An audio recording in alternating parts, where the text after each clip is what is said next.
Hey guys, how's it growing? It's Heather at Bush Poppy Farm. This morning we are emptying out some wine barrels and replanting them with some really cool stuff.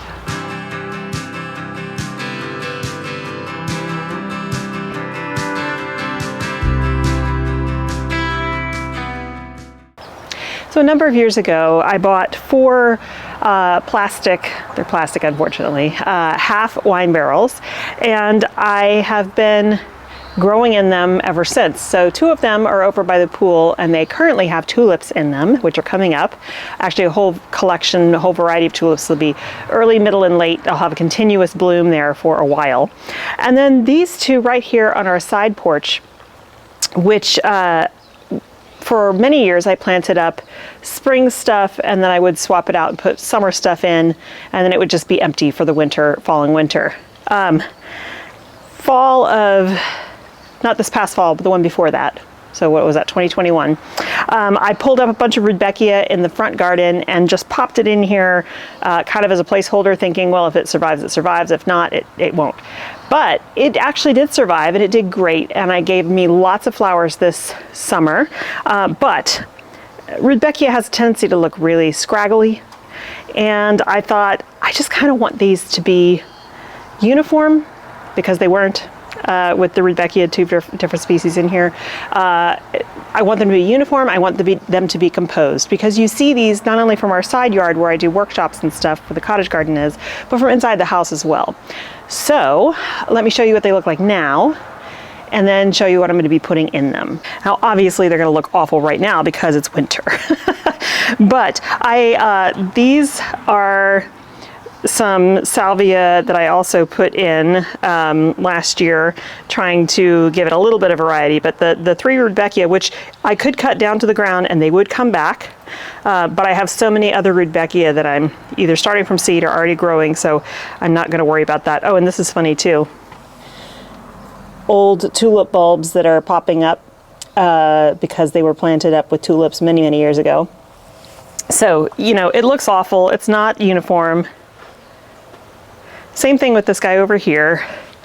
So what I'm going to do is I'm going to clean it out entirely. I'm going to refresh the soil by adding some compost and some starter fertilizer, and then I'm going to start planting it up. So each barrel is going to get a clematis or a clematis, depends on where you live in the world, how you say that. This one is a Vancouver Danielle clematis, full to partial sun. Now this area gets partial sun. It blooms early, but it stays compact. So this one is really good for containers. It can reach 5 to 7 feet tall, but that's not a problem, because when I had super large sunflowers in here, they went up to the roof line and it was no problem. So these guys are going to be the centerpiece. And then around them, I'm planting some strawberries. Now this variety is an everbearing. It's called Berry Basket White. These are larger 4-inch pots. So each container is going to get 3 strawberry plants around it, and 3, now these look kind of spindly because they've been in the greenhouse all winter, but these are sweet alyssum. So they're also going to get 3 sweet alyssum. Now these, the clematis, the sweet alyssum, and the strawberries are perennial. So they'll stay there forever. And then I can swap them out. Not swap out. I can add things like violas and other things to add a pop of color whenever I want to. I can change it out. So the primula in the back, those are going in a different container, but they're all in the same flat here. So yeah, so that's what we're going to do. So first I need to get started cleaning all this out. Boy, it's going to feel good to get it done.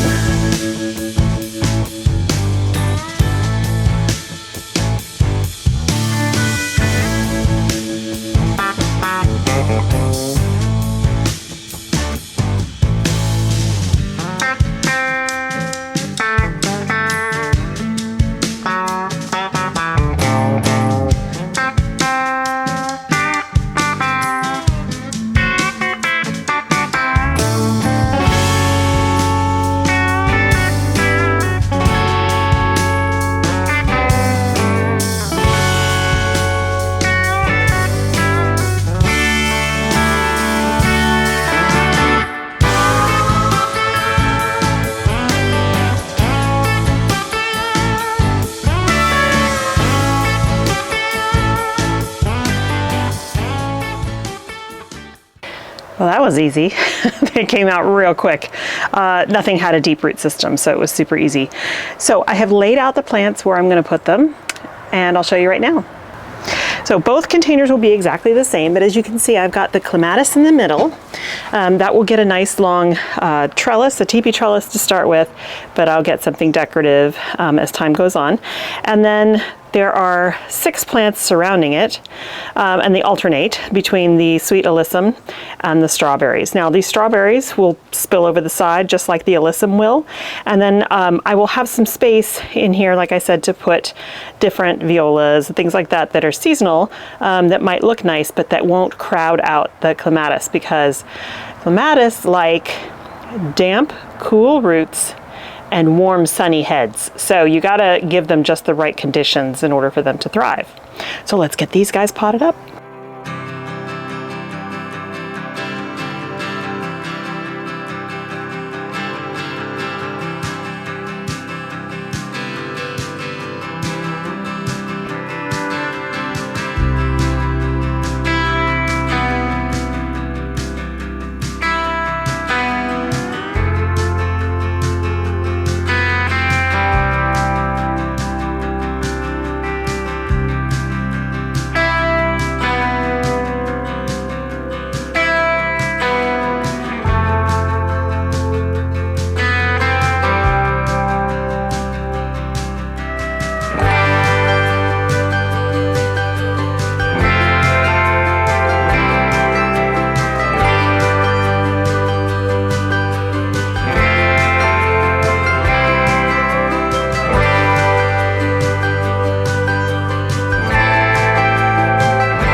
Guys, I really, really like it. Now, obviously, it looks very sparse right now, but I love the symmetry of it. That really, really speaks to me. I need that, I realize. This clematis will grow really tall. I will come in here and put up a tall teepee trellis for it soon, but it's only just starting. You can see new little buds here, so it's got time. These berries will start to produce and spill over the side, be nice, pretty red. And the sweet alyssum is a beautiful white flower. I think I have some rose flowers in there as well. So it'll just be so pretty. And you can see there's plenty of space for me to put some annuals if I want to. But oh man, it's so nice. I really like it. Plus, I love that I'll have edibles in these containers. Yesterday, I got to start on putting some compost in here. It's hard work because I can't get a wheelbarrow back here right now because we don't have a ramp. So it's buckets, one trug at a time, and it's heavy and it's a bit of a walk, but it's a good way to get an exercise and get my steps in. Next thing I need to do is clean out this bed, but look at the daffodils. They're blooming. They're just gorgeous. So you see how they have the bent necks right there? This is the perfect time to pick them. You don't want to wait until they're open. So if you want to pick them for vases, etc., this is the way you do it. And it's real simple. You just grab the stem as close to the bottom as possible, and then you pull up gently. There you go.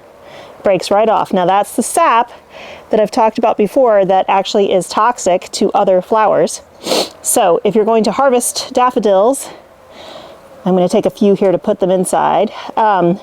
So if you're going to harvest daffodils, you want to keep them by themselves in water for a couple hours while that sap heals over and stops running, and then it won't be a problem. You can put them in with other flowers as long as you don't recut the stems.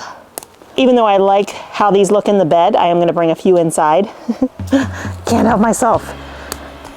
So that's going to be it for me today.